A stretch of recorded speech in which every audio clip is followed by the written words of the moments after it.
Bienvenidos al audio estudio de la Biblia. A continuación, la lectura de las Escrituras, una breve explicación y los versículos que se relacionan. Este es el capítulo 23 de Génesis que trata de la muerte y sepultura de Sara. ¿En dónde pasó todo esto? En Hebrón, en la tierra prometida de Canaán. Y en aquel entonces estaba habitada ahí por los hititas. Esto pasó entre los años 1996 aproximadamente antes de Cristo a 1821 antes de Cristo, ya que estos fueron los años aproximados de la vida de Abraham. Según la Biblia, en el capítulo 25 de Génesis, versículo 7, dice que Abraham murió a los 175 años. Cuando Isaac nació, Sara tenía 90 años y Abraham tenía 100 años. O sea que cuando Sara murió, la mujer de Abraham, Isaac tenía 37 años. Aquí en este capítulo vamos a ver que se introducen los hijos de Het, H-E-T, que es el pueblo de aquella tierra de Hebrón. H-E-B-R-O-N, que es donde habitaban los hititas. H-I-T-I-T-A-S. Efrón aparece también aquí. Efrón es el hijo de Zohar, que es un hitita. Todo este capítulo es dedicado a la muerte y sepultura de Sara, que ella fue una gran princesa. Es más, su nombre significa gran princesa. Aquí vamos a ver cómo Abraham quiso sepultar a Sara en la cueva de Macpelá. Y entonces vemos los tratos que él hace pues con Efrón, el hitita, que es el dueño de la cueva. En este capítulo vamos a ver ciertas costumbres y tradiciones en aquellos tiempos que hasta el día de hoy todavía en ciertas partes del mundo se practica. Comencemos. Sara vivió 127 años. Estos fueron los años de la vida de Sara. Versículo 2. Sara murió en Kiriat Arba, que es Hebrón, en la tierra de Canaán.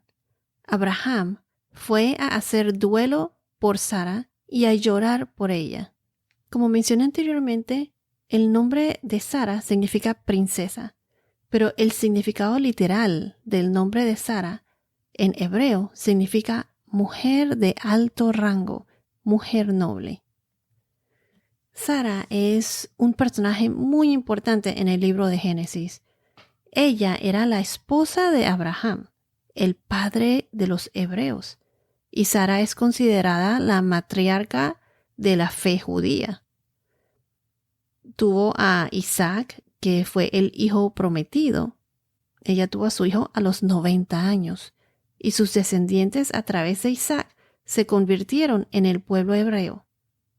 Los 127 años de Sara le permitieron ver a su hijo Isaac llegar a su etapa de adulto. Isaac tenía 37 años cuando Sara murió.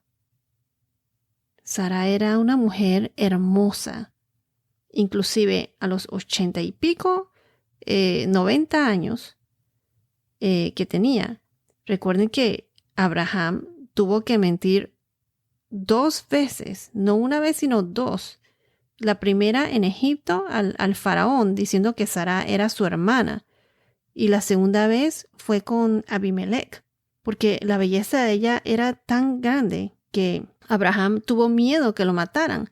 Recuerden que en aquella época se acostumbraba que si un rey, por ejemplo, quería poseer la mujer de otro, ellos mataban al marido para entonces tomar a la mujer por esposa. Y más Sara, siendo una mujer de gran belleza, imagínense, y a esa edad. Sara es la única mujer en la Biblia en la que su edad y muerte fue escrita. Todo este capítulo es acerca de su sepultura. También en la Biblia es la mujer más mencionada. O sea, es la que más mencionan como una mujer de fe. Y Dios la menciona como un ejemplo a seguir. Esto se encuentra en la primera epístola o en la primera carta de Pedro, capítulo 3, versículos 3 al 6. Inclusive, Sara es mencionada más que María, la madre de Jesús. Quiero añadir que a María se le brinda honor y admiración, porque fue escogida entre todas las mujeres para ser la madre de Jesús. Pero tanto a ella como a Sara no se le debe rezar, admirar pero no rezar. Recuerden que Jesús es el único intercesor y de que por Él se llega a Dios, nuestro Padre Todopoderoso. Esto está en Romanos 8, versículos 26 al 34, o 26 y 34. También en Juan 14, versículo 6, y en Isaías, capítulo 53, versículo 12. Y hay muchos otros versículos más. Pero bueno, regresando al tema, a Sara la mencionan como una mujer de fe. A través de los años, ella fue creciendo en su fe. Recuerden que antes del llamado de Dios a Abraham, ellos adoraban a otros dioses. Abraham fue un hombre común y corriente que adoraba a dioses paganos, pero él, ¿qué pasó? Dios lo llamó, lo escogió a él, y Abraham respondió a su llamado. Sara creció en su fe, así como Abraham también lo hizo. Y como mencioné, la Biblia menciona a Sara como un ejemplo a seguir. Si vamos a la primera carta de Pedro, capítulo 3, versículos 5 y 6, dice así: que el adorno de ustedes no sea el externo, peinados ostentosos, joyas de oro o vestidos lujosos, sino que sea lo que procede de lo íntimo del corazón, con el adorno incorruptible de un espíritu tierno y sereno, lo cual es precioso delante de Dios, porque así también se adornaban en otro tiempo las santas mujeres que esperaban en Dios, estando sujetas a sus maridos. Así obedeció Sara a Abraham, llamándolo Señor, y ustedes han llegado a ser hijas de ella, si hacen el bien y no tienen miedo de nada que pueda aterrorizarlas. Esto habla del ejemplo a seguir de Sara en relación con los deberes conyugales. Aquí Sara es el ejemplo de una mujer santa que tenía esperanza en Dios y que se adornó sometiéndose a su marido.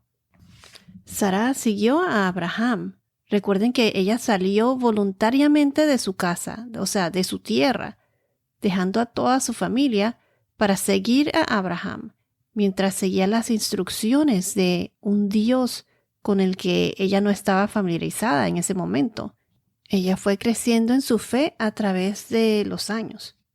En Hebreos capítulo 11, versículo 11 dice: también por la fe, Sara misma recibió fuerza para concebir, aún pasada ya la edad propicia, pues consideró fiel a aquel que lo había prometido. O sea que Sara esperó pacientemente a su hijo prometido.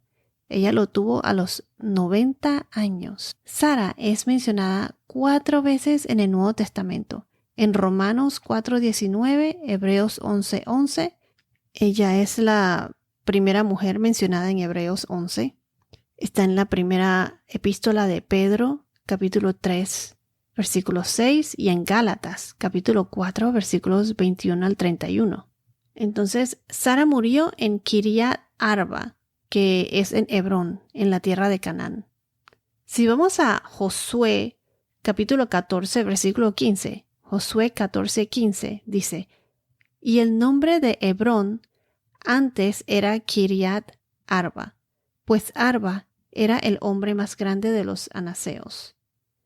Allí también fue donde Abraham, en Hebrón pues, fue donde Abraham edificó un altar al Señor. Esto pasó en Génesis capítulo 13, versículo 18, en el encinar de Mamre, que está en Hebrón. Y es en el mismo lugar en donde se le aparece el Señor a Abraham con los 3 visitantes. Es cuando aparece la promesa del nacimiento de Isaac un año antes de que naciera. Eso fue en Génesis 18. Aquí donde dice Abraham fue a hacer duelo por Sara y a llorar por ella. En inglés, duelo es mourning, grief. Aquí nos enseñan que Abraham no solo hizo luto, pero lloró por Sara. Aquí es la primera vez en la Biblia en donde mencionan la palabra llorar. Imagínense cuántos años estuvieron casados Abraham y Sara, porque Sara murió a los 127 años. Recuerden que en aquella época ellos se casaban bien jóvenes. ¿Cuántos años tenían de casados? No dice aquí en la Biblia, no lo dicen. Pero para vivir todos esos años, debió de haber sido más de 50 años de casado, por lo menos. Vamos a ver que Abraham personalmente se encarga del funeral de Sara. En aquella época, los hebreos hacían duelo o luto por cierto tiempo y mucho después se comenzó a practicar como una ceremonia más elaborada, en donde hasta contrataban gente profesionales para que lloraran a los muertos. Imagínense. El luto en esta época se describe como el hábito de sentarse en el suelo durante un tiempo, mientras que el lloro indica el arrebato natural de su dolor, su pérdida. Tuvo que haber sido un dolor muy grande. Imagínense cuánto tiempo llevaban juntos. Entonces, como decía, Abraham fue a hacer duelo. En inglés es mourn. Y lloró. Cry. Entonces, ¿qué dice la Biblia acerca de llorar? Hay personas que lloran cuando están felices, cuando están tristes o profundamente conmovidas. Pero hay otras personas que les cuesta. Nosotros somos creados con la capacidad de llorar, no solo para expresar nuestras emociones, sino también como una oportunidad para liberar sentimientos reprimidos. Hay personas que ven esto como una debilidad. Por eso dije que a otras personas le cuestan. Pero llorar es algo natural y saludable.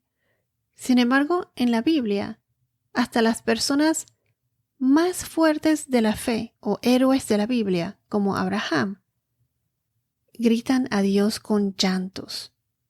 Hasta Jesús lloró.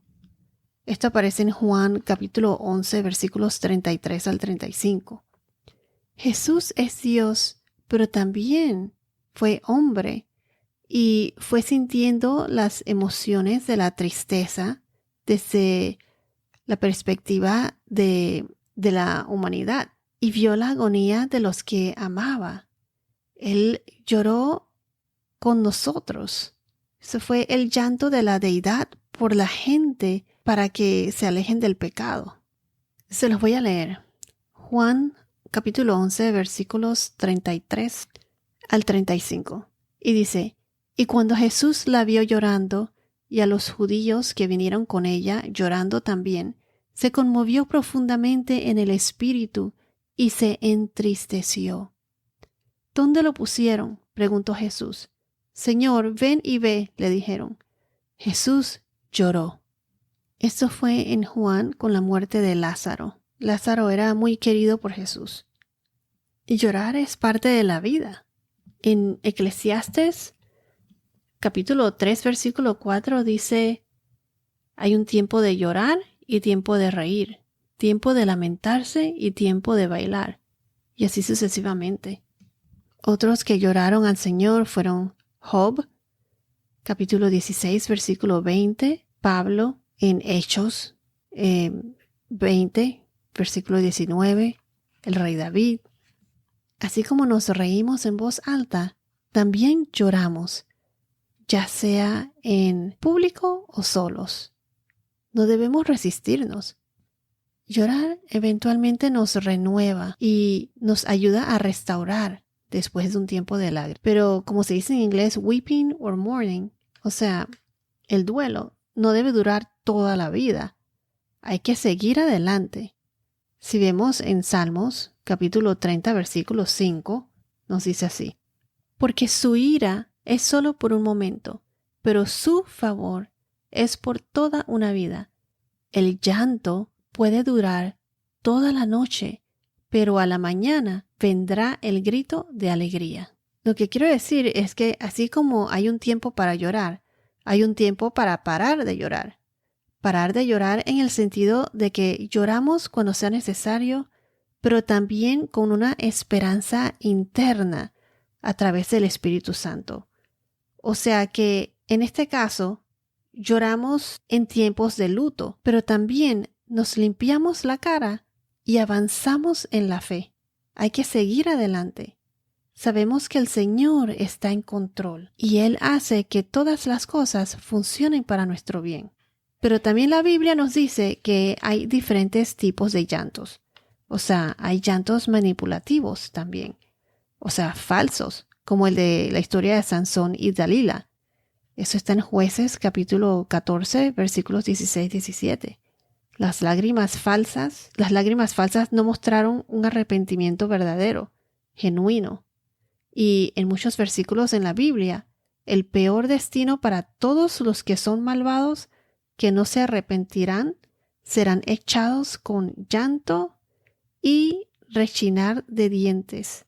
En inglés se le llama weeping of teeth, rechinar de dientes. Este es cuando serán echados al lago del fuego. Esto se encuentra en Mateo 8, versículos 12, 22, versículo 13, 24, versículo 51, Mateo 25, versículo 30. Mateo 8:12 nos dice: pero los hijos del reino serán arrojados a las tinieblas de afuera. Allí será el llanto y el crujir de dientes. En Mateo 24:51 dice: y lo azotará severamente y le asignará un lugar con los hipócritas. Allí será el llanto y el crujir de dientes. Esto fue cuando fueron echados al lago del fuego. Así va a ser. Mateo 25:30. Y al siervo inútil, échenlo en las tinieblas de afuera. Allí será el llanto y el crujir de dientes. Esto es algo en que en realidad no se lo deseo ni siquiera al peor de los enemigos. Dios nos oye y nos escucha, pero algún día Él nos prometió una vida en donde no habrá lágrimas de tristeza. En Apocalipsis 21, versículo 4 nos dice: Él enjugará toda lágrima de sus ojos, y ya no habrá muerte, ni habrá más duelo, ni clamor, ni dolor, porque las primeras cosas han pasado. O sea, debemos llorar con fe y no desesperarnos. Regocíjate en el Señor. Bueno, regresando al tema, una muerte de un esposo o esposa debe ser algo bien doloroso. Hay que estar preparados para esto y hablarlo abiertamente con tu pareja de qué hacer y cómo manejar la situación si algo así pasara. Mucha gente no quiere ni hablar de eso. Uno no sabe qué día le tocará morir, pero para los que son creyentes y han entregado su vida al Señor, es un día de regocijo, porque ya sabremos a dónde vamos, a nuestra verdadera casa. Para los que no están con el Señor, estarán con temor. Y lo que los espera no es nada bueno. En Tesalonicenses, 2 Tesalonicenses, capítulo 1, versículo 7 al 10, dice que les espera un castigo eterno, la separación eterna de la presencia de Dios. Es por eso que debemos aceptar el regalo que Dios nos ha dado, el regalo de salvación. Todos nacemos condenados por el pecado, debido a la caída de Adán en Génesis 3:15. Pero al aceptar a Jesús, al aceptarlo en nuestras vidas como nuestro Señor y Salvador, somos libres de condena. Recibimos el Espíritu Santo y somos transformados. Somos adoptados como hijos de Dios, coherederos del nuevo reino y tendremos vida eterna. Si no has aceptado a Jesús aún, nunca es tarde para arrepentirse. El momento apropiado para aceptarlo es ahora. Uno nunca sabe cuándo nos va a tocar morir, y es por eso que debemos estar preparados. ¿Estás listo para ir al cielo cuando mueras? O si caes muerto en una hora, ¿sabes a dónde vas a ir? Si conoces de alguien que quiera recibir al Señor, o si lo quieres recibir ahora, recemos juntos esta oración. Señor, yo me arrepiento de todos mis pecados. Te doy gracias por enviar a Jesucristo a morir en la cruz por mis pecados. Jesús, te pido que entres en mi corazón y en mi vida en este momento, y que el Espíritu Santo me ayude a seguirte todos los días de mi vida. Gracias por perdonarme y recibirme en estos momentos. Gracias por el perdón de mis pecados y por llevarme, cuando me toque, al reino de los cielos. Amén. La Biblia dice, todo el que pertenece a Cristo se ha convertido en una persona nueva. La vida antigua ha pasado. Una nueva vida ha comenzado. Y todo esto es un regalo de Dios, quien nos trajo de vuelta a sí mismo por medio de Cristo. Y Dios nos ha dado la tarea de reconciliar a la gente con Él. Somos embajadores de Cristo. Aún más importante es que Dios ha cambiado tu destino eterno. Vas a pasar por una eternidad llena de paz en la presencia de Dios en el cielo. Bueno, esto es todo por ahora. Que tengas un día muy bendecido y hasta la próxima.